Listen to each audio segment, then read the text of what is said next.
저는 트레이너 초반 체중이 68kg 정도였습니다. 그리고 시간이 지나 4년 전쯤에는 96kg까지 체중을 올렸고 지금은 88kg 정도를 유지하면서 무게 욕심보다는 자극에 집중하는 트레이닝을 하고 있습니다.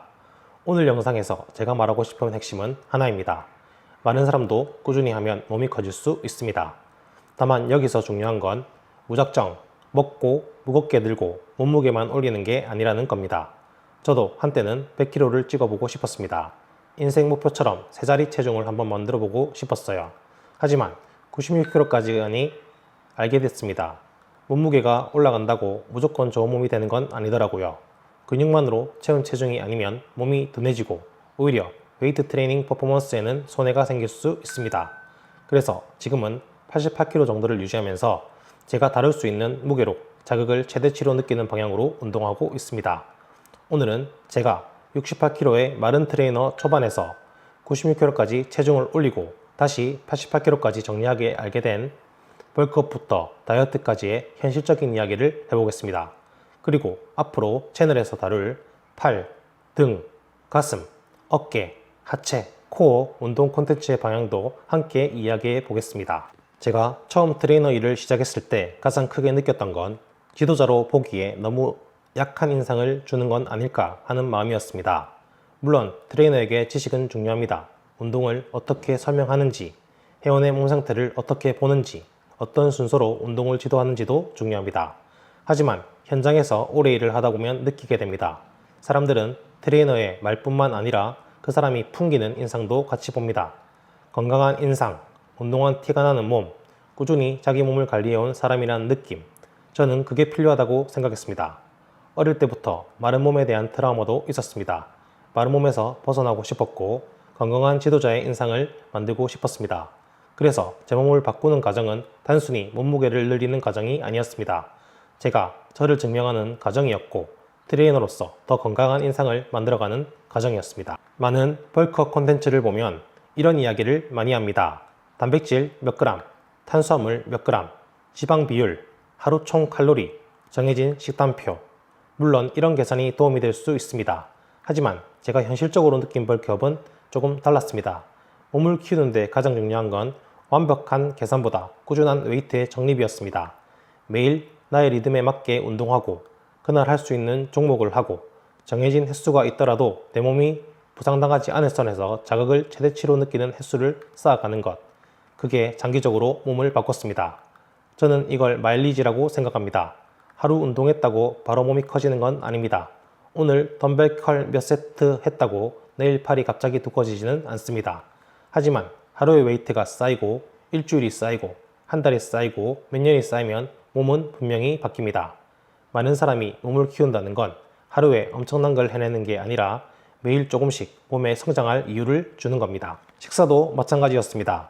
벌크업이라고 해서 매일 닭가슴살, 고구마, 계량된 식단만 먹어야 한다고 생각할 수 있습니다. 하지만 현실적으로 오랫동안 지속하려면 기본적인 식사 리듬을 먼저 잡는 게 중요합니다.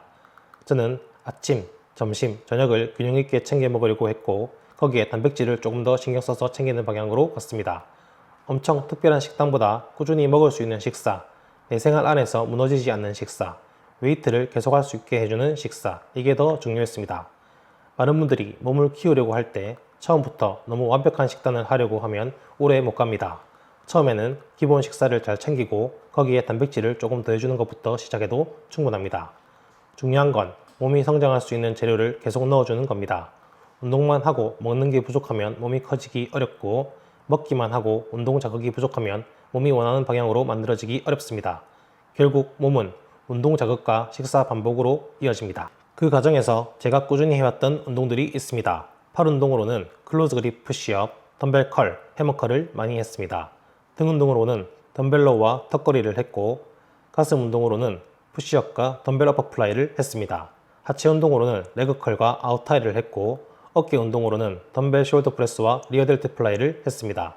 이 운동들이 제 몸을 한 번에 확 바꿔준 마법 같은 운동은 아닙니다. 하지만 오랫동안 반복하면서 제 몸에 가장 잘 맞는 방향을 찾게 해준 운동들입니다.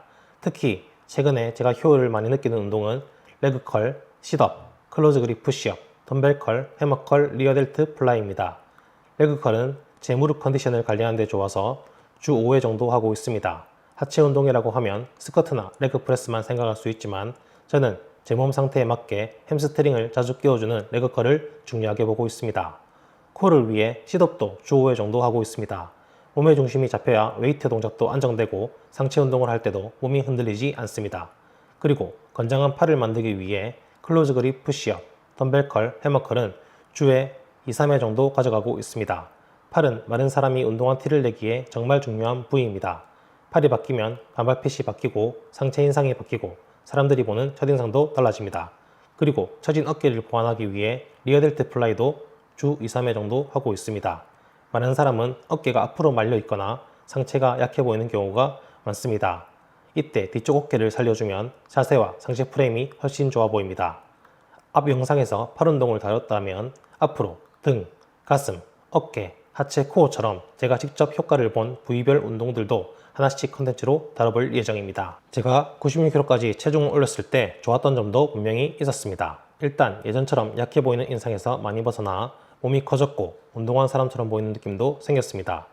마른 트라우마에서 벗어나는 데 도움이 됐습니다. 하지만 동시에 알게 된 것도 있습니다. 몸무게가 높다고 해서 내 몸이 가장 좋은 상태라는 뜻은 아니었습니다. 저는 100kg를 찍어보고 싶었습니다. 하지만 96kg까지 가보니 몸이 둔해지는 느낌이 있었습니다. 근육만으로 채운 체중이 아니었기 때문에 움직임이 무거워졌고 웨이트를 할 때도 오히려 손해가 생기는 부분이 많았습니다. 그때 생각했어요. 내가 다룰 수 있는 몸이어야 한다. 내가 편하게 움직일 수 있는 몸이어야 한다. 무게만 욕심내는 것보다 자극을 제대로 느끼는 게 근성장에 더 좋을 수 있다. 그래서 지금은 88kg 정도까지 정리했고 이 체중을 유지하면서 지방을 조금씩 걷어내는 방향으로 가고 있습니다. 제가 원하는 건 단순히 큰 몸이 아닙니다. 건강한 몸, 오래 운동할 수 있는 몸, 트레이너로서 더 지도자적인 인상을 줄 수 있는 몸. 저는 웨이트 트레이닝 20년 차이고 앞으로도 제 건강과 제 직업을 위해 평생 운동을 할 생각입니다. 그러려면 지금 당장 커 보이는 몸보다 오래 유지할 수 있는 몸이 더 중요합니다. 다이어트 과정에서도 제가 중요하게 본 건 그냥 체중만 줄이는 게 아니었습니다. 팔 사이즈는 최대한 유지하고 싶었습니다. 상체 프레임은 오히려 더 강하게 보이고 싶었습니다. 운동 수행력도 올리고 싶었습니다. 그러니까 제 방향은 작아지는 다이어트가 아니라 강한 인상을 남기는 정리였습니다. 많은 사람이 벌크업을 할 때도 조심해야 할 점이 있고 체중을 뺄 때도 조심해야 할 점이 있습니다. 무작정 찌우면 둔해질 수 있고 무작정 빼면 다시 예전의 왜소한 인상으로 돌아갈 수 있습니다. 그래서 중요한 건 내 몸의 기준을 잡는 것입니다. 나에게 가장 잘 맞는 체중, 나에게 가장 잘 맞는 운동 리듬, 나에게 가장 잘 맞는 식사 방식, 나에게 가장 잘 맞는 몸의 인상. 저에게 지금의 88kg는 그 기준을 찾아가는 과정입니다. 많은 분들에게 꼭 말해주고 싶은 게 있습니다. 몸이 커지는 데는 시간이 필요합니다. 하루하루 마일리지를 쌓는다고 생각해야 합니다. 오늘 운동한 것, 밥 한 끼 더 잘 챙긴 것, 단백질 조금 더 챙긴 것, 무리하지 않고 자극을 잘 느낀 것. 이게 바로 몸을 바꾸는 정립입니다. 처음부터 완벽하게 하려고 하지 않아도 됩니다. 아침, 점심, 저녁에 기본적인 식사를 챙기고 거기에 단백질을 조금 더 챙기고 무리하지 않는 선에서 웨이트를 꾸준히 하면 됩니다. 그 과정을 오래 가져가면 몸은 분명히 성장합니다. 처음 웨이트를 시작했을 때 꿈꿨던 이상적인 몸이 있었습니다. 그때는 멀게 느껴졌고 하지만 연차가 쌓이고 운동이 쌓이고 식사가 쌓이고 경험이 쌓이니까 어느 순간 그 몸에 가까워졌습니다. 그리고 지금은 그때보다 더 드라마틱한 인상을 만들어가고 있습니다. 앞으로도 계속 쌓아갈 겁니다. 멸치 탈출 프로젝트는 단순히 살찌우는 법을 말하는 채널이 아닙니다. 많은 사람이 어떻게 운동을 시작하고 팔을 키우고 상체 프레임을 만들고 체중을 올리고 다시 정리하면서 건강한 몸을 만들어가는지 제가 직접 겪은 경험과 지도 노하우를 바탕으로 풀어가는 채널입니다. 앞으로 팔 운동뿐만 아니라 등, 가슴, 어깨, 하체, 코어, 식사 루틴, 꾸준함까지 많은 사람이 몸을 바꾸는 데 필요한 이야기를 하나씩 다뤄보겠습니다. 구독과 좋아요는 큰 힘이 됩니다. 감사합니다.